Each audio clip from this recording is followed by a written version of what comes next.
are up. Black queens, black guards are up. Black kings, black hearts are up. He's black, she's black, stars are up. They start to run. When come, they start to run. Black skin, black cars are up. Black jeans, black cars are up. Welcome back to another episode of Don't Shoot the Messenger. It's myself, Culturecams, episode 2. First thing I gotta say is end SARS. You know, whatever's going on in Nigeria, all the corruption and stuff. Don't condone that. So end SARS now. But today, you know, as I said, things that pop up to me in the middle of the week is what I like to discuss. And something came to me. I saw Steven Gerrard come out and he spoke about that the England golden generation didn't have a good manager or something like that. The manager that they could respect, which is why he feels that the England golden generation flopped. And for me, I feel like there's just one too many excuses for the England golden generation. You look at it and they lost a few games. They lost on penalties to Portugal. They lost on penalties to Portugal twice, actually. But it's not only the fact that they lost on penalties or anything like that. That's the luck of the draw. That's unlucky. You know what I mean? That can happen. But it's the excuses that have come afterwards. And I'm also going to talk about the Euros as well. But we'll go one by one. The excuses that have come afterwards, you know, I've seen the media, or I've seen some players say different things. So I've seen things like wags. Every country has wags. Every country has wags. I've seen the media. There was too much media pressure, too much media in the camp. That's another excuse that we've been hit with. We've also been hit with the manager's not good enough. Okay. And we've also been hit. There was one more excuse that I've got written down, but I'll get into the managers not being good enough one first of all. Something that people don't seem to know is that Sven-Göran Eriksson, before he became an England manager, was a very, very accomplished manager. And I'm going to go through his honours. So for Steven Gerrard to come out and say they didn't have a manager that they can respect, that kind of just leads to me that you're very egotistical players. Why don't you respect a man like Sven-Göran Eriksson, who I'm going to read some of his honours. And the UEFA Cup, he won the UEFA Cup with a Swedish team. I don't even know the team's name. It's Göteborg or something like that. Yeah, any Swedish people that are watching, let me know how it's pronounced. Won the Portuguese league 3 times with Benfica. He also was a European Cup runner-up with Benfica. Was a UEFA Cup runner-up with them as well. He went to Roma. He won the Coppa Italia. He went to Sampdoria. He won the Coppa Italia. He was in Lazio. He won the Serie A. He won the Coppa Italia twice. He won the UEFA Cup Winners' Cup. He won the Super Cup. He won Serie A Coach of the Year. This is all before England, but the England players can't respect him. They can't give him his respect. Oh, we needed a manager that's above us. What do you mean that's above it? At that point, first of all, Steven Gerrard has never won a Premier League. First of all, at that point, Steven Gerrard hadn't won a Champions League. Gerrard had only won a UEFA Cup, a FA Cup, and a League Cup. What do you mean you need a player that you need to like a manager that you need to respect? So when he said come up and say, this isn't just about Steven Gerrard. This is something that I've heard many times. Yes, there's situations where Sven-Göran Eriksson got it wrong. Playing Scholes on the left, that's poor. Playing Scholes on the left, some of the decisions that he might have made may have been incorrect. And I agree with that. There is a manager's aspect of it. But I feel like, again, that's just an excuse to hide behind the manager. When are these players who were so-called world-class players just going to come out and say to themselves, we were wrong. We weren't good enough. We just weren't good enough on the day. You look at it. You look at the team that they played against Portugal, for example. I'm not going to talk about the 2002 because I don't believe, maybe it depends what you think, but I don't think the golden generation started then. And if they did, it lost to a great team. Ronaldinho, R9, Rivaldo, Lucio, Carlos, they're a better team. But then when you look at 2004, England talk as if they were should have won all these games. Can I remind people that Portugal had Carvalho, a Champions League winner, Deco, the most sought after midfielder in the world at the time. They just won the Champions League. Cristiano Ronaldo, special talent. Maniche, quality player at Porto as well.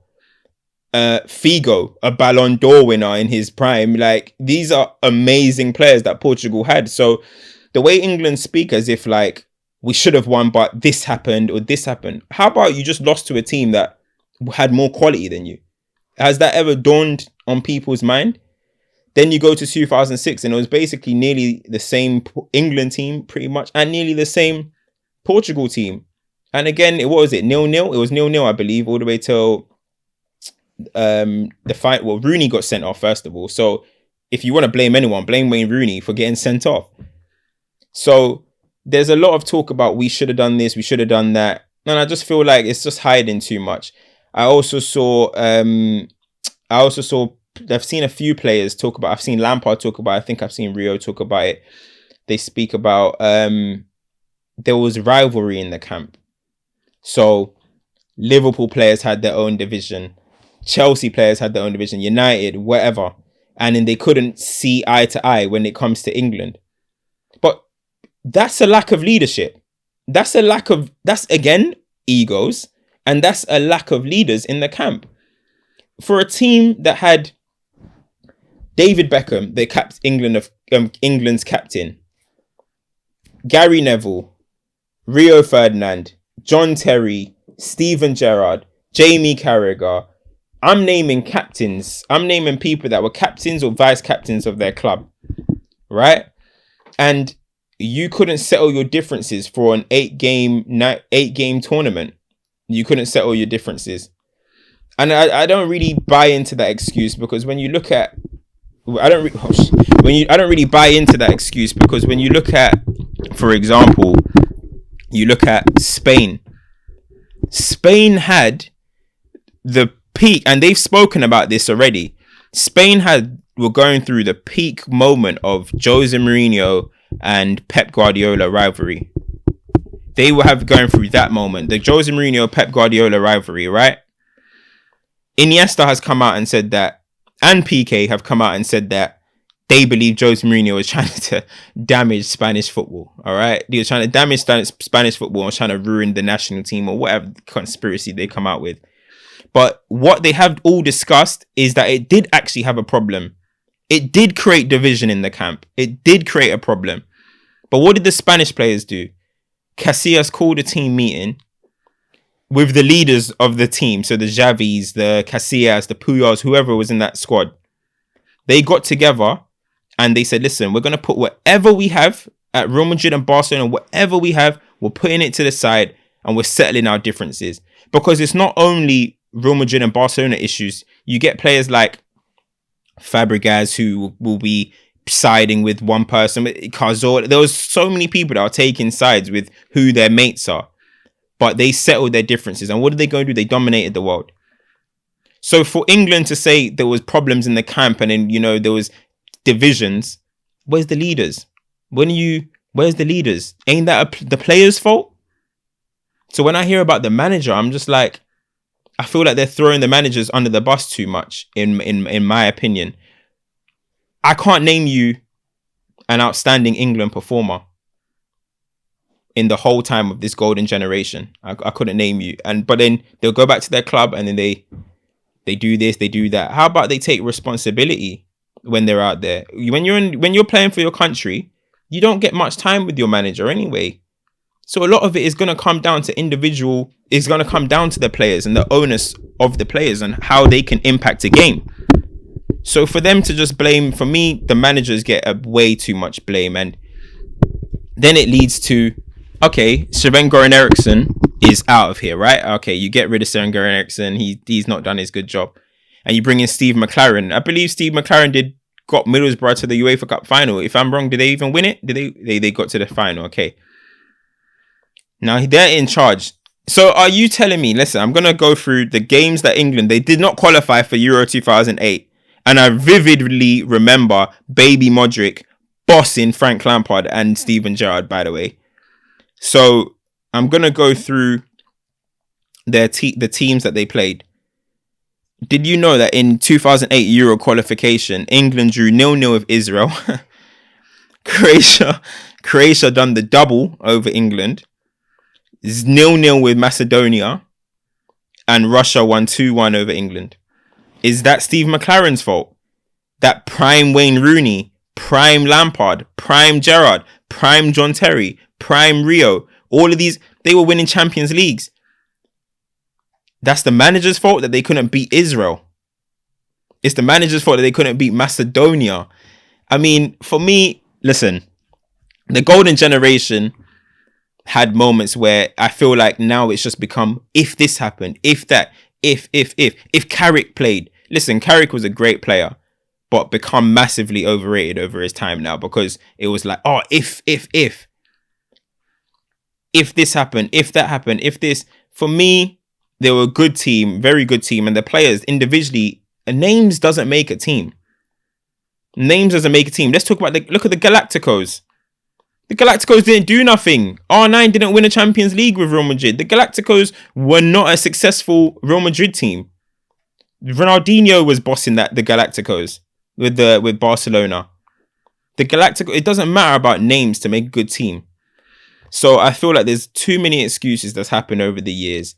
Just accept that you were not good enough at that moment, and potentially you may have been overrated as a squad. As I said, do not shoot the messenger. I'm just here to say the truth, and that is the truth. The team were outclassed in moments that were pivotal. We can go even back to 2004 Euros. Zidane flipped the switch. Gerrard giving the ball to Thierry Henry. Is that the manager's fault? That the man are doing back passes to Thierry Henry? Is that the manager's fault? Honestly, I feel like there's a lot of excuses. I don't need to talk about 2010 when Gareth Barry and them man, Upson and them man started playing for England. So that was a awful gen. Capello was a elite manager by name, but that just didn't work out. That was just silly.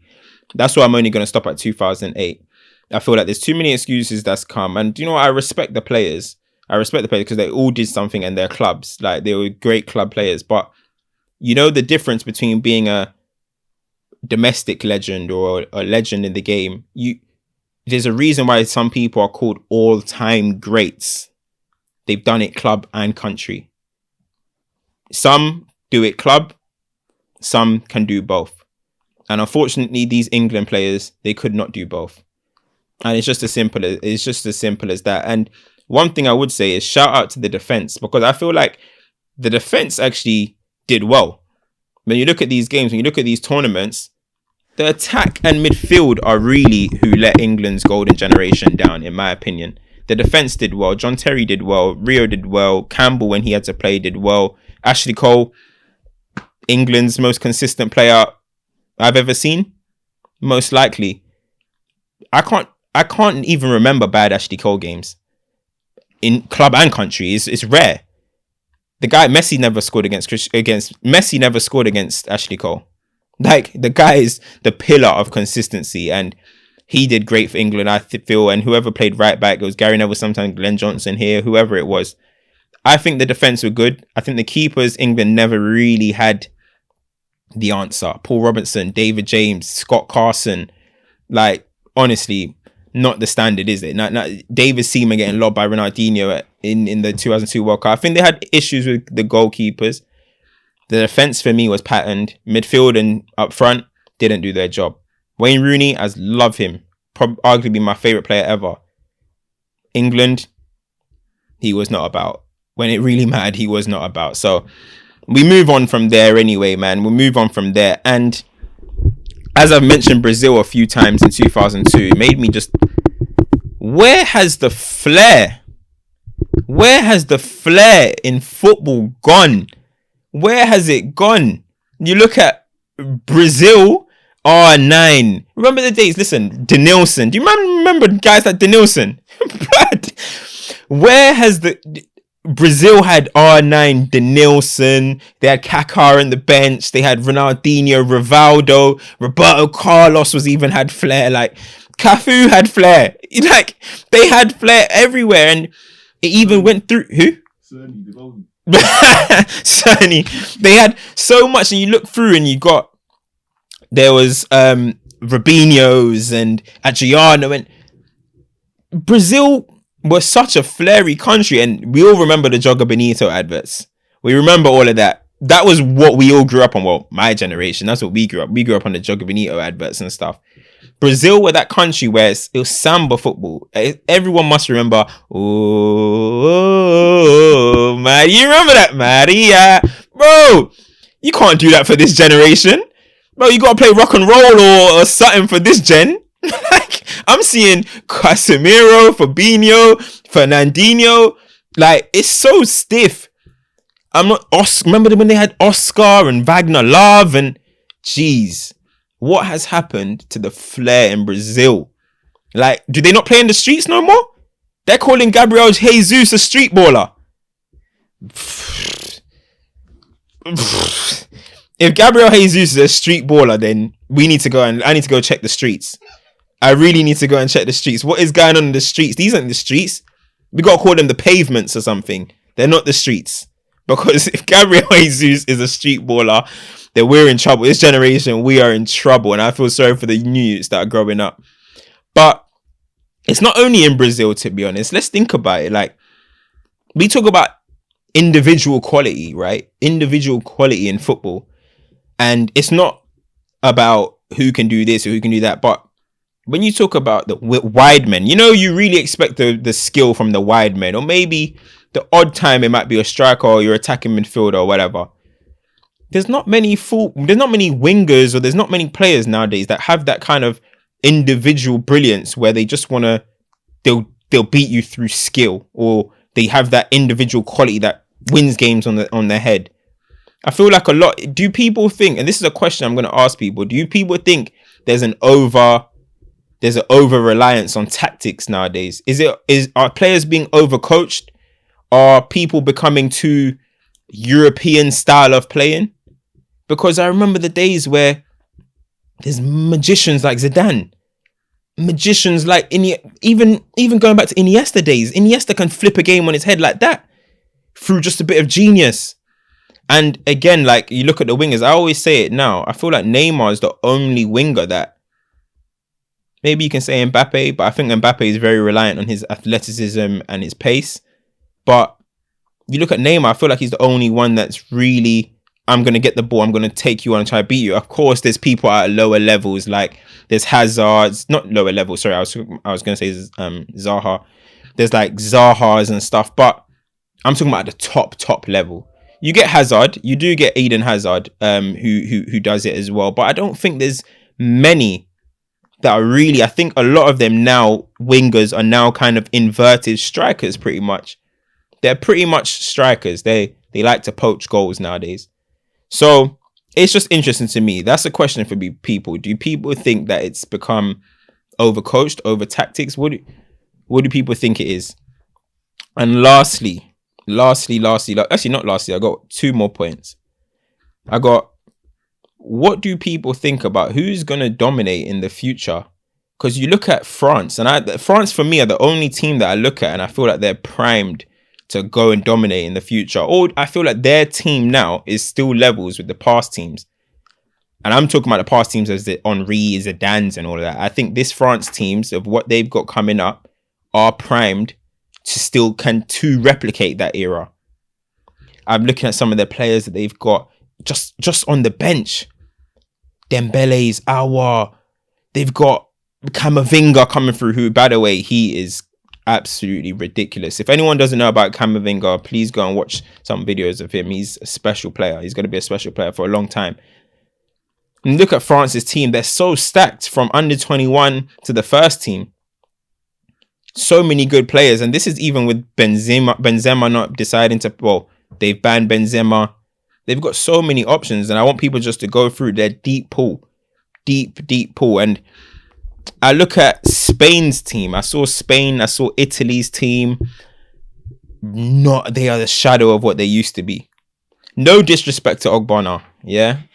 No disrespect to Ogbonna. But when Ogbonna is getting call-ups for Italy, Italy have got an issue. I remember Italy's defense of Cannavaro, Nesta, Maldini, Costa Curta. Like, it was scary. I'm even probably missing some names out. Like, and now I'm seeing Ogbonna get call-ups. Listen, Agbora, you should have played for Nigeria anyway, so I didn't even got sympathy for what I'm saying anyway. So when I look at these teams, I feel like all these countries are now looking like they're in transition. But I say this about club football as well. All these big teams are in transition. Is football in a transition, or has just individual quality left the game? Because Italy, I mean, that Spain team that I saw, like I don't even have time to get it up, but that Spain team that I saw was not nice.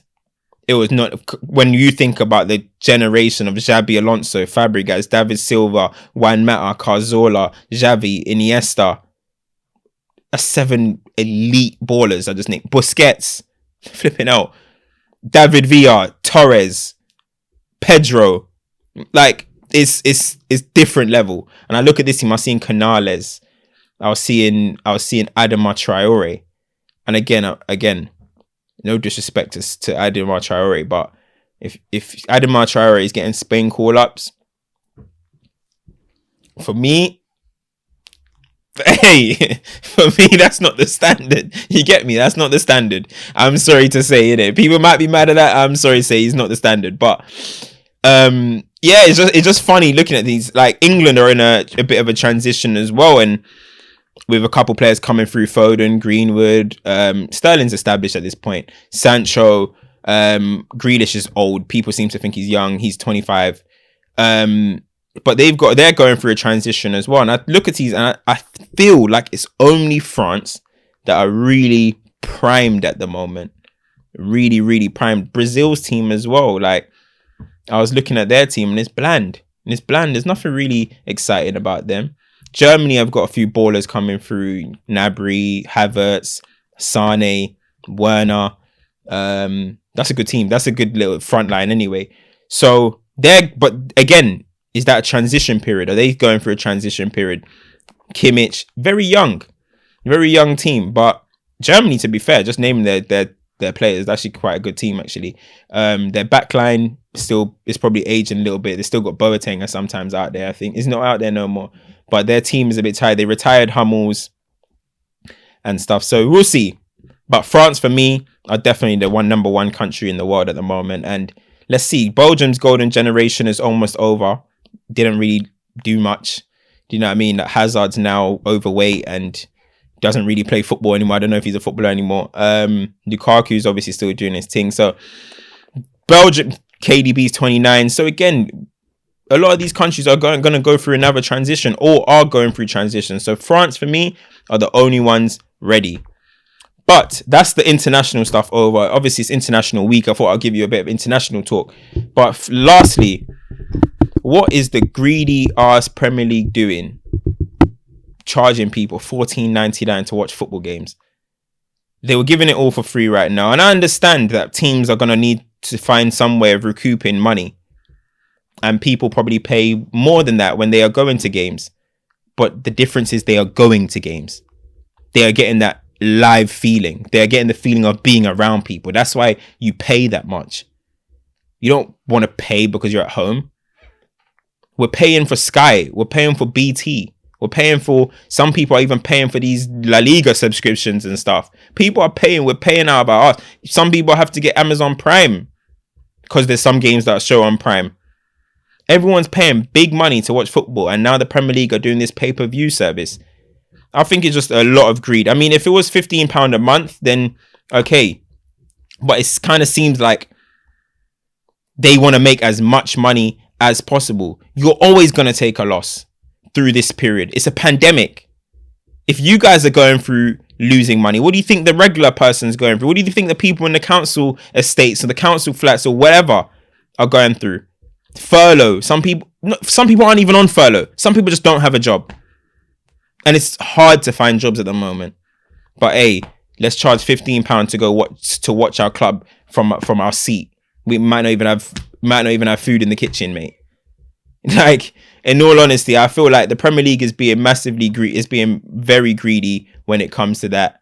And I think the Premier League is being greedy, honestly. And £15 a month, £5 a game even. Okay. But $14.99 per game? It's ridiculous. And I really hope people get onto that. Listen, I don't care what no one says to me. Them streaming sites will be used. And I ain't going to give no one the streaming sites, though. I'm not giving nobody the streaming sites. Because I've got my secret ones. But them streaming sites will be used. And I will feel no way about it. But hey, that is another episode of Don't Shoot the Messenger. You know, as I said, I'm just here to deliver the truth. If it makes you mad, it makes you mad. But hey, drop your comments below. Like, subscribe, share, and let me know what you think. I've put some questions out there for you guys. Is the England golden generation overrated? Will France dominate? Is football being overcoached? And what the hell is going on with the Premier League? Let me know, man. I'm out.